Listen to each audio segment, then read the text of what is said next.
gel dertlerimizi bölüşey. Gel vaxtımız olmadığı bir günde görüşey. Unut geçsin sevebilmedi yolsuz eşkim.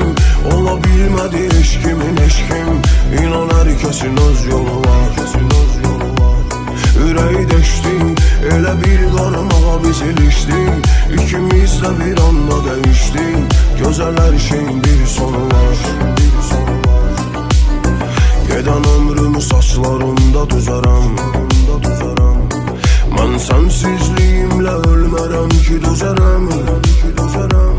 Şahı gəlsin, bu ürək səni heç vaxt unutmaz.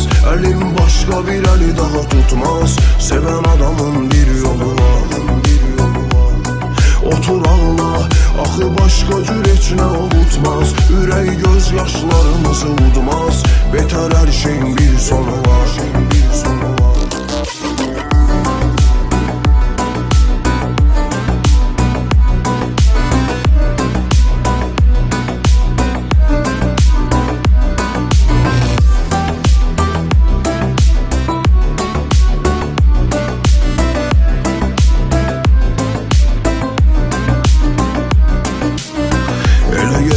Tozum olmaz yeride.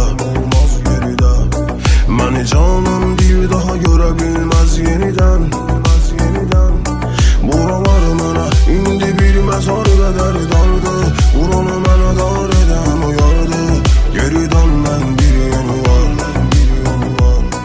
Biri geçsə, biri arxasınca çağırardı. Biri olmayanda biri vardı. Hər nağılın bir sonu var.